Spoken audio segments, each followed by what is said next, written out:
beauty of it, I can't describe it. It does have an impact on us. We had to exert such a part of life to achieve that beach. Normally, Sunday morning, but for the grace of God, there goes I. There's where I would be.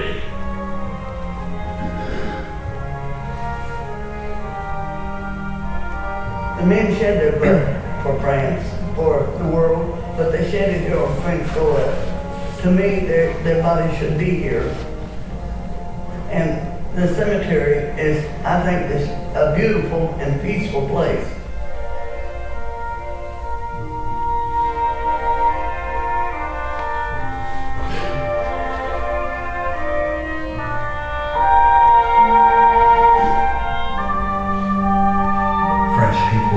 Wonderful, especially here in Normandie, how they remember and how they put us on pedestal, and we really don't deserve it. The real heroes are in the cemetery.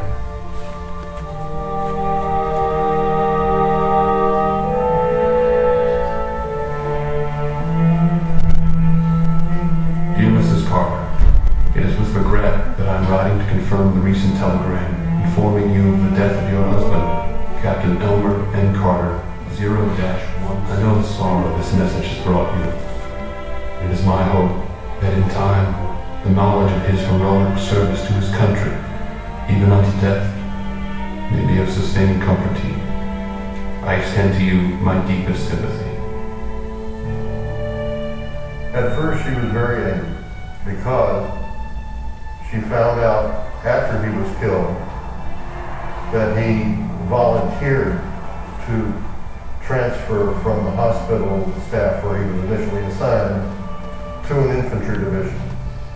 And he wrote a letter to a friend of his, and that friend gave her that letter after the war. Dear John, I've been transferred to a battalion which is part of the CT, and I am its surgeon. You know what a battalion surgeon is in a regiment that is designed as a combat team. I'll never tell Fernie, but I requested the transfer. It is impossible to say why. My feelings and emotions are all mixed up about it, but I was unhappy in the station hospital, and I am happy here, or as much so as one could be, away from home. I don't fear death per se, but it really depresses me to think I may never see Fernie, Tom, or Walter Ford again. Norval. When she saw for the first time, I'll never tell Fernie that I requested the transfer. And I think she went into a rage. But I think she got over it. Out of her love for him, which was stronger than her hate.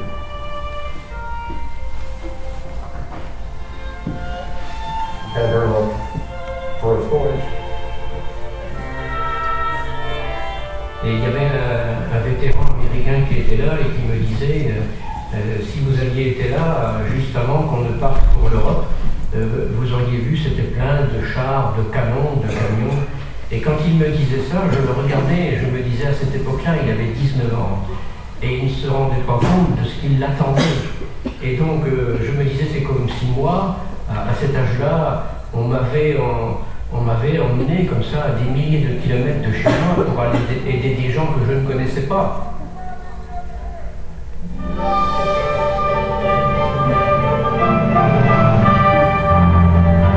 Dear Ruth, how is everyone?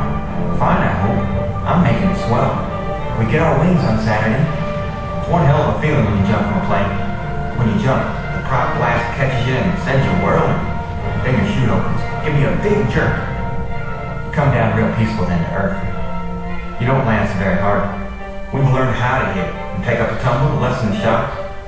Well, I better close. I jump tomorrow at 8:30. Bye, and answer soon. Lots of love. Gene. In 1940, I come to Jonesboro to go to school and met Gene Sellers. He was easygoing. He was just well-liked, and he made everybody smile. I was crazy about the guy. He was a nice fellow. And Gene was a good shot, and free throws, I think, was an excellent. I don't know if anybody can beat him. Every game was a thrill because he was winning. And when you was in high school, if you was a winner and put out, a lot of times you got a chance to go to college. Gene went off to college, to the University of Arkansas.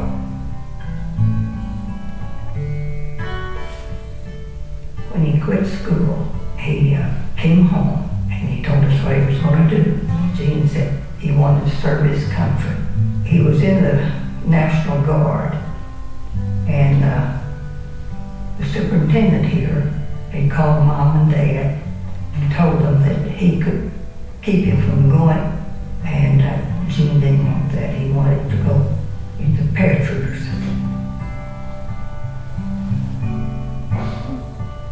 Dear Wanda, Ann, and Howard, received your letter and was very glad to hear from you. I went to London, had a swell time. You can find lots of things to do and many pretty sights and places of interest. I finally got all I wanted to eat, but it's not like the food you get at home. I'm telling you and Mom are really going to be hurting when I get back. I'll keep you both busy just cooking. I'm feeling fine and getting along all right. I better close now, so write soon. Love, Gene. De voir toutes ces tombes alignées là, sachant que tous ces gens étaient des libérateurs, c'est quelque chose de poignant. Ils pensent que c'est des gens qui ont été sacrifiés, avant tout, et pour une cause, mais ils pensaient du bien de tous ces gens-là, c'est sûr. À l'époque, les Américains, c'était nos libérateurs, on pensait qu'à ça.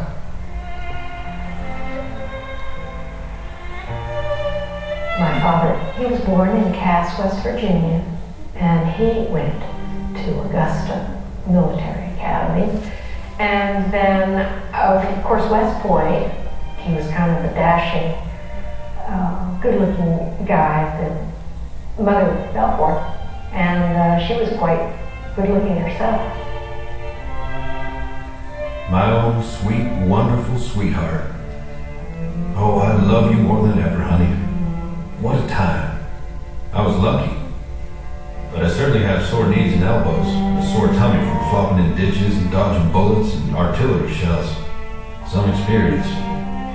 I'm just as far up in front as any of them. I've got just as many bullets, too. They can't hit me, though, so don't worry. I must go to bed now.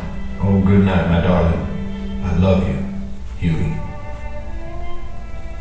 Hubert Matthews felt some invincibility. He had survived against incredible odds in Sicily, and the same is true in North Africa. He refused a promotion so that he could still engage the enemy directly in front of the troops rather than from behind the troops at the time of Normandie. My own sweet, darling, wonderful wife. I love you more than ever. I go into battle pretty soon. I know you and sweet BJ will be with me. I'll write again tomorrow if the battle isn't too tough. Your own, Huey. You know, when people are widowed, especially that young, the rings go off. But you know what? She wore his ring all of her life. She loved him a great deal.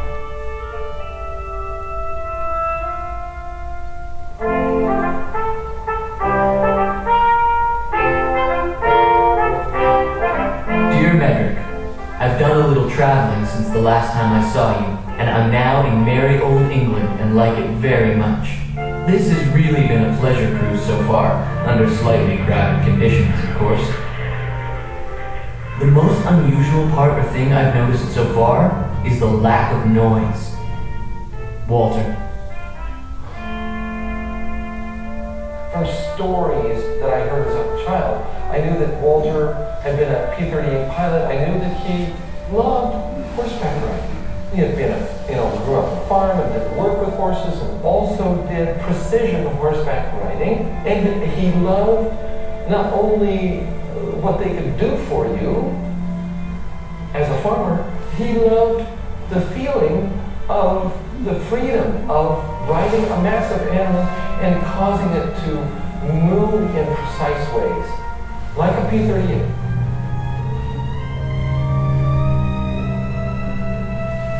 Dear Medric, another day comes to an end in the European theater of operation, and a beautiful day as I have ever seen anywhere. Just like a spring day in California. Yesterday was the same.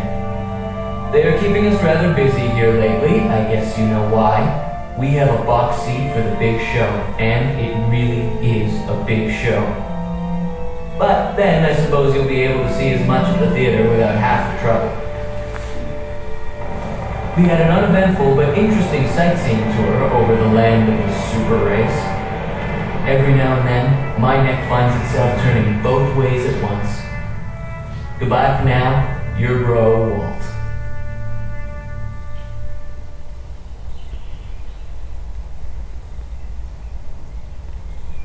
I tell you, when I'm walking in the cemetery, to me it's more than a grave. I know the family, I know some of them, how they die. The main thing I could say is that I thank them. I thank their families because I know how it is when you receive the telegram that the Secretary of the Army wrote and say, we regret to tell you that your brother or your son was killed in Normandie. This is why in Normandie people don't forget, see. Private Kenneth Hatcher, June 2nd, 1944. Hi, folks.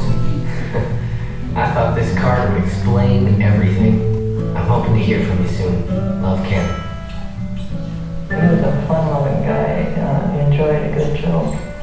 And we had good times together. No matter what we did, we made kind of turned it into a fun thing. And I thought he was God. You know, I thought he was the best thing ever. He was my big brother. My dad, Ken, was a dairy farmer. The Hatcher farm was a dairy farm. They had a few cows. You know, he was a great family man who loved his family. He was very much a patriot who loved the land. Dear Mom and Dad, how are you folks? Pretty busy now, I suppose. I am too, so it evens the score, I guess. I suppose haying is coming out pretty soon. How many pigs did you sell? What did they weigh and bring? Tell Pa to sell the chicks and go farming.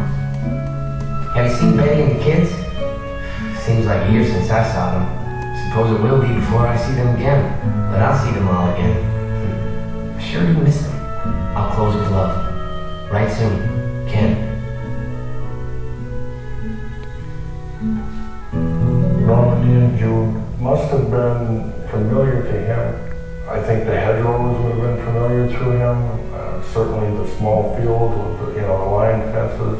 And the first thing that would have to have connected with him would have been, my God, these are people like we are, back in Wisconsin, trying to make it on small farms. And we're here to make sure that they're going to be able to do that. July 24th, 1944. Mom, just a line to let you know I'm still okay. I hope you are the same. Don't know when I'll get time to write another one because we're pretty busy. But don't worry about me. And tell Dad I'm giving him hell for him. I wrote Betty a letter today. First one in 3 weeks. Keep her cheered up. Love to all. Ken. I could have had him bring back here, but his brother that was in service said he earned that patch of land.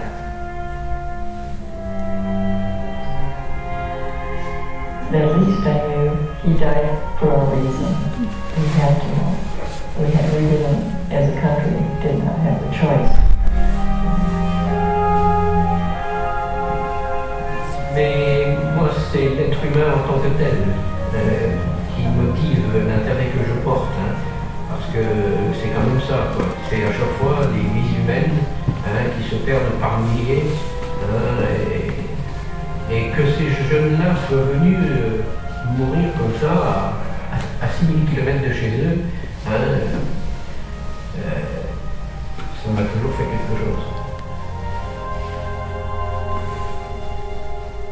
They were sons, brothers, fathers, uncles, and friends.